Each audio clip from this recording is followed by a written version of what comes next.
Merci de prendre le rendez-vous de l'actualité sur Speedline TV. Mesdames et messieurs, bonsoir. Voici les titres du journal. Le président Romuald Wadani poursuit sa tournée de rapprochement avec les dirigeants du continent. Ce lundi, le chef de l'État a été reçu à Nouakchott, en République islamique de Mauritanie, dans le cadre d'une visite d'État effectuée à l'invitation de son homologue Mohamed Ould Cheikh El Ghazouani. Cette rencontre a permis aux deux chefs d'État d'aborder plusieurs questions d'intérêt commun.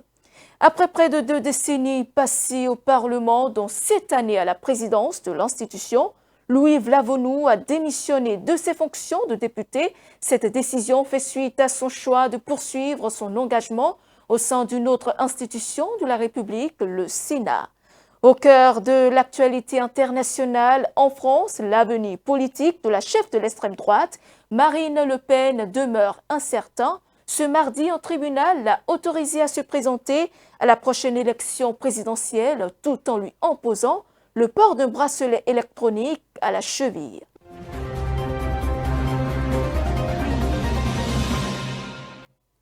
Bienvenue à toutes et à tous. Le Bénin et la Mauritanie affichent la volonté de raffermir davantage le lien de coopération. En visite officielle à Nouakchott, le président de la République, Romuald Wadani, a échangé ce lundi avec son homologue mauritanien, Mohamed Ould Cheikh El Ghazouani. À l'invitation du chef de l'État mauritanien, le président béninois a abordé avec son interlocuteur plusieurs sujets d'intérêt commun, notamment dans les domaines de la coopération bilatérale, ainsi que les défis liés à la paix, à la sécurité et au développement en Afrique. Retour sur les temps forts de cette rencontre dans ce récit. Le chef de l'État a effectué ce lundi une visite d'amitié et de travail en Mauritanie où il a eu des entretiens avec son homologue mauritanien Mohamed Ould Cheikh El Ghazouani en vue de consolider les relations bilatérales entre les deux pays. À son arrivée à l'aéroport international Tousni de Nouakchott, le président de la République Romuald Wadani a été accueilli avec les honneurs par le président mauritanien en présence de plusieurs responsables civils et militaires lors d'une cérémonie officielle marquant l'ouverture de cette visite. Les deux dirigeants ont ensuite tenu un entretien en tête-à-tête consacré au renforcement de la coopération entre le Bénin et la Mauritanie. Ils ont passé en revue l'état des relations bilatérales et examiné les perspectives d'un partenariat plus structuré dans des domaines stratégiques. Selon la présidence béninoise, les discussions ont notamment porté sur le développement économique, la sécurité, la connectivité ainsi que l'intégration régionale. À l'issue de leurs échanges, les présidents Romuald Wadani et Mohamed Ould Cheikh El Ghazouani ont réaffirmé leur volonté de consolider les liens d'amitié entre leurs pays et sont convenus de poursuivre le dialogue politique afin de promouvoir des initiatives communes en faveur des échanges commerciaux, des investissements et du développement durable. Cette visite s'inscrit dans la stratégie de diversification des partenariats du Bénin et traduit l'ambition partagée de Cotonou et de Nouakchott de renforcer leur coopération autour des enjeux de développement de paix et d'intégration en Afrique. Cotonou et plusieurs localités du sud du Bénin sont confrontées ces derniers jours à de fortes précipitations occasionnant des inondations dans plusieurs zones. Face à cette situation, le porte-parole du gouvernement a rassuré les populations quant aux dispositions prises par les autorités pour faire face aux conséquences des intempéries. Au cours d'une rencontre avec la presse, il a indiqué que des mesures préventives ainsi que des interventions d'urgence ont été déployées afin d'accompagner les populations affectées et de réduire l'impact des inondations. Nous vous proposons un extrait de ces propos. Les perspectives sont plutôt très bonnes et je crois que nous devons être rassurés de ce que, avec la détermination du gouvernement, les travaux prévus seront réalisés et à partir de là, nous vivrons mieux et nous conjuguerons au passé certaines anomalies, certains inconforts que ces pluies nécessaires nous causent lorsqu'elles viennent trop en abondance et parfois à contretemps. Vous savez que par rapport à la liaison de Calabier-Cotonou déjà, toujours dans l'anticipation, nous avons fait pas moins de 2 ponts Aujourd'hui, vous avez le pont de Concorde et vous avez celui de Carrefour dit Aglouza. Ça, c'était déjà des voies de contournement qui ont été réalisées dans la perspective des travaux qui devaient être réalisés à Djonou, mais également pour le confort de façon ordinaire de nos populations. Et maintenant, la suggestion que vous faites, les mairies savent le faire. C'est d'abord le travail des mairies de le faire. Pourquoi faudrait-il attirer l'attention et les interpeller? Je pense qu'elles savent très bien et il y en a qui le font. Par ailleurs, là où on sait que les mairies n'ont pas les moyens de le faire, l'État a mis en place une solution structurelle à travers le Fonds 4. Il y a un fonds qui est dédié à la prévention et à la gestion des catastrophes et autres risques. Et ce fonds a identifié une trentaine de nos communes qui sont susceptibles d'être inondées chaque fois que les pluies sont abondantes en raison de leur disposition naturelle, géographiquement parlant, où il y a les cours d'eau qui connaissent des creux à des moments donnés.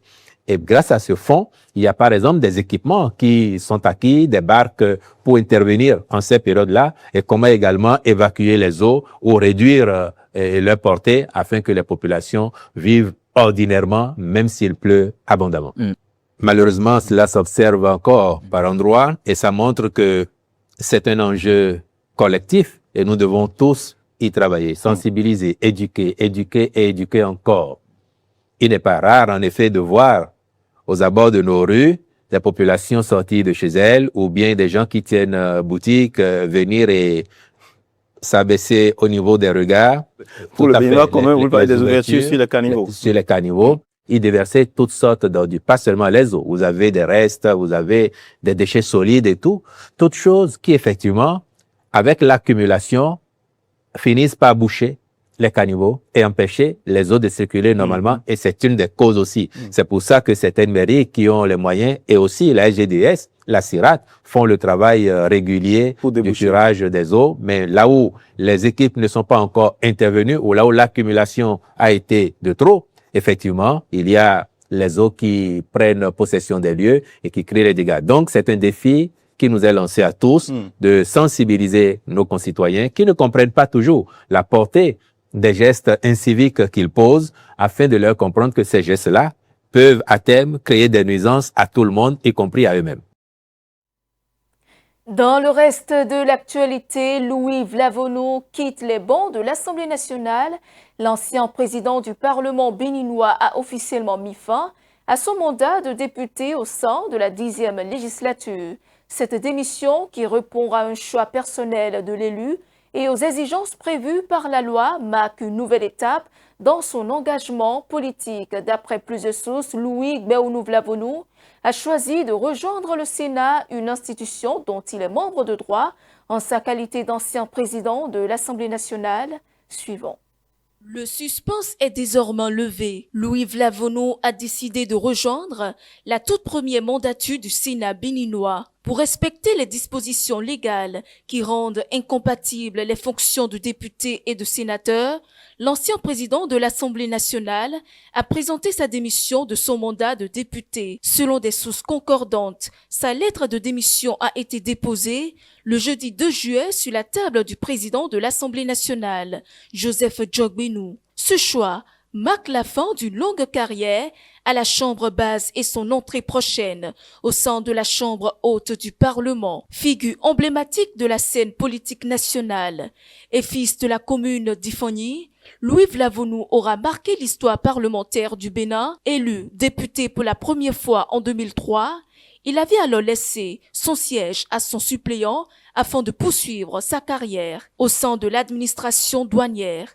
Réélu en 2007, il a ensuite siégé sans interruption jusqu'aux élections législatives de 2026. Au cours de ce parcours, il a présidé l'Assemblée nationale durant les 8e et 9e législatures, soit pendant 6 ans, 8 mois et 22 jours. Avec près de 20 années d'expérience parlementaire, il figure parmi les élus les plus expérimentés de la 10e législature. Colonel des douanes à la retraite, Louis Vlavono mettra désormais son expertise institutionnelle au service du Sénat, nouvelle institution de la République dont l'installation est attendue dans les prochains jours. Et dans un tout autre registre, à présent, la traque contre la vente du pesticide Sniper se poursuit au Bénin. quelques jours après la décision du gouvernement portant retrait immédiat de ce produit du marché. Les opérations de contrôle se renforcent sur le terrain. Dans les départements de l'Ouémé et du Plateau, plusieurs flacons de ce pesticide ont été découverts et saisis par les équipes mobilisées. Lancée dans plusieurs régions du pays, cette campagne vise à empêcher la circulation du produit et à veiller au respect strict de la mesure d'interdiction suivante. Les autorités béninoises ont lancé une vaste opération de contrôle dans les départements de l'Ouémé et du Plateau en vue de retirer définitivement du marché les insecticides Sniper dont la commercialisation et l'utilisation sont interdites en raison de leur extrême dangerosité. Selon les services compétents, ce produit contient du diclovore, une substance active classée par l'Organisation mondiale de la santé parmi les pesticides les plus toxiques pour la santé humaine. Malgré cette interdiction, l'insecticide continue d'être distribué à travers certains circuits informels et utilisé dans plusieurs ménages pour lutter contre les insectes, exposant ainsi les populations à de graves risques d'intoxication. À travers cette opération, le gouvernement béninois réaffirme sa détermination à protéger la santé publique, à assainir le marché des produits phytosanitaires et a fait appliquer rigoureusement la réglementation en vigueur. Les équipes de contrôle poursuivront leur intervention afin de démanteler les réseaux de commercialisation de ces produits prohibés et de renforcer la sécurité sanitaire des populations. Cette campagne de contrôle s'inscrit dans une dynamique plus large de préservation de la santé des citoyens et de lutte contre la circulation des pesticides non homologués sur le territoire national. En interactualité en France, l'affaire des emplois fictifs au Parlement européen impliquant Marine Le Pen connaît un nouveau rebondissement. Après une condamnation en première instance l'année dernière, la Cour d'appel de Paris a rendu sa décision. Elle a reconnu la responsable politique française coupable des faits qui lui sont reprochés tout en réduisant les sanctions initialement prononcées. Une décision qui pourrait avoir des conséquences sur l'avenir politique de celle qui a déjà été candidate à 3 reprises à l'élection présidentielle française. Le reportage. En France, la Cour d'appel de Paris a autorisé Marine Le Pen à se présenter à la prochaine élection présidentielle. Cependant, l'icône du Rassemblement national devrait porter un bracelet électronique à la cheville.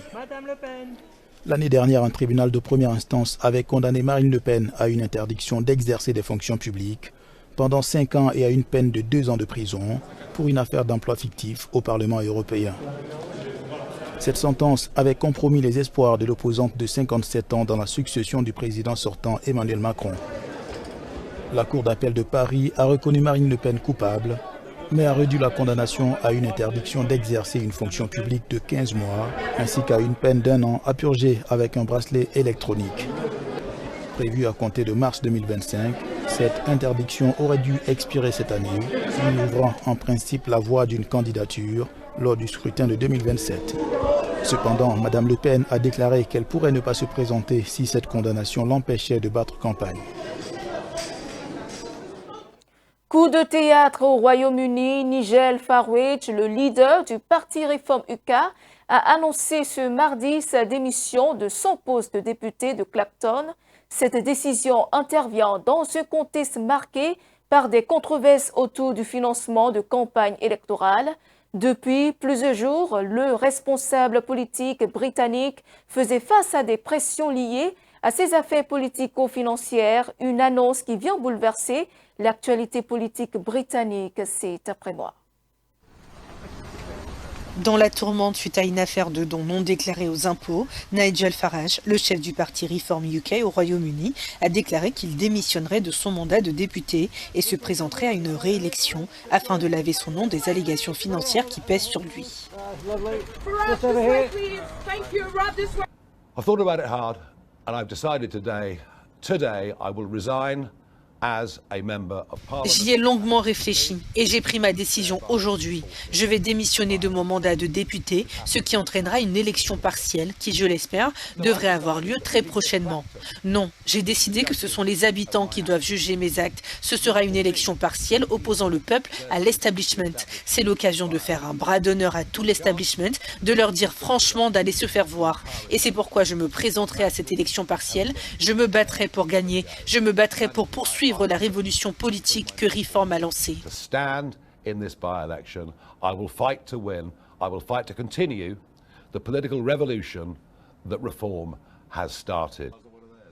S'il nie toute malversation, l'examen minutieux de ses finances a pourtant alimenté les spéculations sur son avenir politique, alors que certains le considèrent comme le favori pour devenir Premier ministre après les prochaines élections législatives.